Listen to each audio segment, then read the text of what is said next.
vamos a darle un giro a la información porque hay otro tema también muy preocupante, además de la crisis sanitaria, y son las finanzas de nuestro país. El gobierno federal le ha apostado a la recuperación de Pemex, la paraestatal que por muchos años fue una insignia, pero actualmente está en números rojos. Y para ello agradezco la disponibilidad del analista financiero Pedro Tello, quien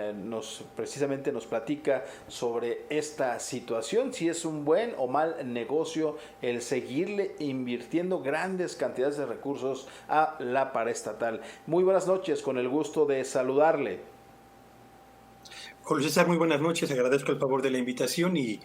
ciertamente se trata de un tema de la mayor relevancia para nuestro país, tomando en cuenta que invertir siempre, diría yo, en la soberanía energética es una buena decisión de inversión. Sin embargo, cuando tenemos problemas tan importantes acumulados en el sector educativo, con rezagos en inversión pública muy importantes, cuando tenemos un sector salud que también está padeciendo problemas muy serios de infraestructura, de insumos, de personal médico, de dotación de medicamentos, y cuando enfrentamos al mismo tiempo una situación en la que buena parte de los servicios públicos que reciben quienes nos están escuchando en este momento tienen problemas, lo mismo en el alumbrado que en alcantarillado, etcétera, pues uno se pregunta cuál sería la mejor prioridad para un país como el nuestro, teniendo rezagos tan importantes en áreas tan cruciales para el bienestar de los hogares. Y yo creo que se justifica la inversión en el sector energético, sí y solo sí se puede atender los rezagos acumulados en el resto de los sectores que tienen un impacto creciente sobre la calidad de vida de las familias en México. Solo así. Ahora preguntarle, Pedro Tello, ¿por qué el gobierno, el presidente lo ha utilizado como un estandarte de combate a la corrupción, donde esta paraestatal, pues sus pasivos son muy elevados, 107,000 millones de dólares, el grado de inversión se ha reducido, no obstante otras naciones ya no le apuestan a este tipo de combustibles, sino otro tipo de generadores de energía? En fin, en un panorama tan adverso, ¿por qué la obstinación del gobierno cuando pues desde muchas aristas se le está diciendo que es una mala inversión, que se están dilapidando recursos, y en el menor de los casos, si pudiera concretarse lo que está haciendo el gobierno, pues no sería en lo inmediato, sino pasarían bastantes años? Yo creo que hay dos reflexiones que hay que señalar a propósito de lo que usted ha comentado. La primera, Pemex es, sin lugar a dudas, una de las empresas más importantes en la historia económica reciente de México. Pero también en Pemex se articuló toda una red de soborno y de corrupción, de la cual apenas vamos a empezar a tener noticias relevantes y consistentes. Así que cualquier esfuerzo que se realice desde el gobierno federal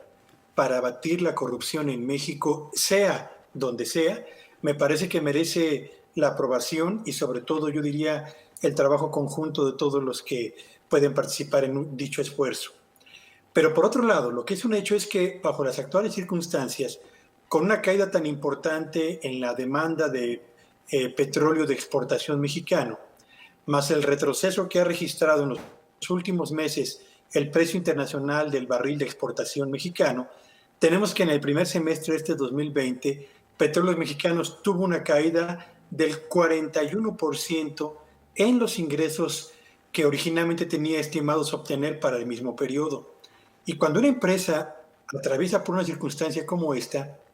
no tiene más opción que o endeudarse más, lo cual no es un expediente abierto para Pemex en este momento, o, en el caso de la petrolera, pedir al gobierno federal una transferencia de recursos que pondría en serios apremios a la ya de por sí endeble condición en la que se encuentran las finanzas públicas de México. Así que el presidente de la República está frente a una encrucijada muy importante. Hizo una apuesta muy arriesgada alrededor del petróleo, en momentos en los que la demanda y los precios de este hidrocarburo van justamente a la baja.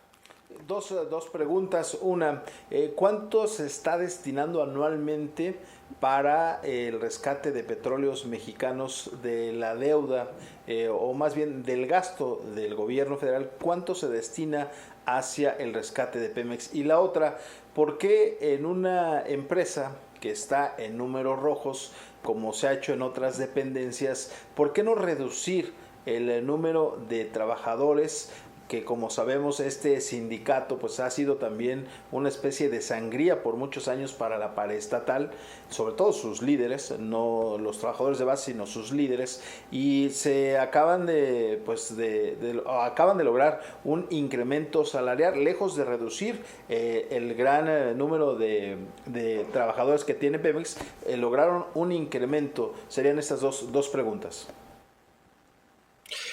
Empecemos por el asunto del apoyo que está ofreciendo el gobierno federal a Petróleos Mexicanos. Yo diría en primer lugar que son miles de millones de pesos los que el gobierno federal ha inyectado directamente en la empresa productiva del Estado para mantenerla a flote en lo que a la cobertura de sus costos de operación se refiere y el cumplimiento oportuno de los compromisos derivados de la deuda que ha contratado esta empresa a lo largo de los últimos años. Es una cantidad multimillonaria, pero además, y yo creo que aquí está quizás el meollo del asunto, es una cantidad de recursos que se ha destinado a una empresa dejando casi seca la inversión destinada a la modernización del sector educativo, pero también a la ampliación de la infraestructura, cobertura y calidad de los servicios que en México se ofrecen a través del sector salud.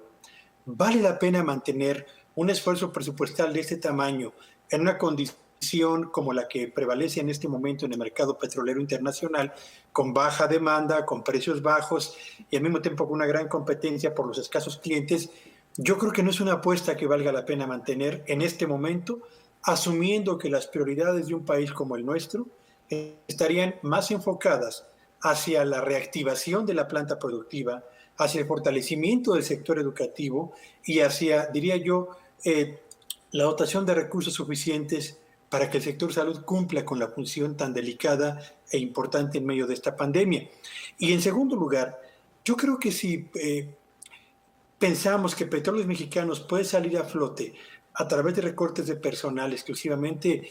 estaremos avanzando en el camino correcto, sí, pero de manera absolutamente insuficiente. El asunto de Pemex pasa por tres factores muy importantes. El primero es que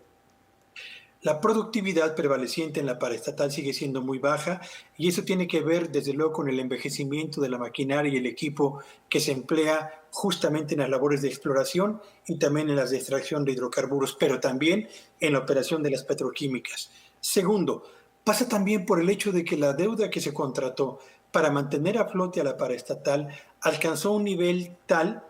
que obliga anualmente a Pemex a destinar una cantidad creciente de recursos para poder pagar el capital y los intereses de la deuda que previamente ha contratado. Y si no cuenta con el apoyo del gobierno federal y si no dispone al mismo tiempo de una estrategia para renegociar los pagos de la deuda, difícilmente podrá salir a flote. Y tercero y último, yo creo que en Petróleos Mexicanos hace falta una revisión exhaustiva de absolutamente todos los costos de operación, tal y como ocurre con cualquier empresa del sector privado que aspira a salir de las condiciones difíciles de operación en las que se encuentra en el momento actual de crisis y que desea no solamente mantener su propia competitividad, sino de manera muy especial su permanencia en el gusto de los consumidores. Hay que hacer un esfuerzo de reingeniería al interior de Petróleos Mexicanos para responder a los desafíos del presente, pero también y sobre todo a los grandes retos del futuro inmediato. Y finalmente, a propósito de esos grandes retos, con una caída económica, los datos recientes del INEGI de 18.9% de esta caída, que es a nivel global, pero en el caso de México es de 18.9%, ¿hacia dónde nos dirigimos ante este panorama de estancamiento económico que se antoja pues muy complicado en los próximos años de recuperarse por esta pandemia? En el caso de Pemex, ¿hacia dónde nos dirigimos, Pedro Tello? Diría en principio que para el caso de la economía mexicana tendremos en el 2020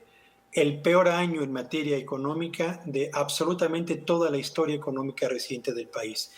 En ningún periodo previo se había reportado una caída tan significativa, tan profunda y tan acelerada en la producción de bienes y servicios en el territorio nacional. Tampoco se había presentado una destrucción tan importante, más de 1.100.000 empleos en tan solo 4 meses,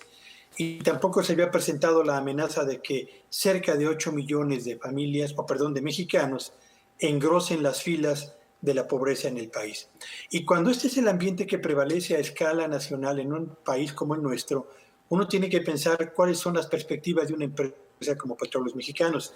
Yo creo que Pemex va a enfrentar en el 2020 el año más difícil de su historia económica reciente, no solamente por el problema asociado a la caída en sus ingresos, sino también porque la disponibilidad de recursos para poder seguir haciendo frente a los requerimientos que tiene de inversión para explorar, para extraer petróleo y al mismo tiempo para cubrir sus obligaciones con sus trabajadores, con sus costos de operación y con la deuda contratada previamente, lo coloca en una situación tan endeble como insostenible en el corto plazo. Agradecerle a Pedro Tello Villagrán, asesor financiero, analista económico, el tiempo dispuesto precisamente para abordar esta temática. Muchísimas gracias, muy buenas noches. Buenas noches, gracias por la invitación.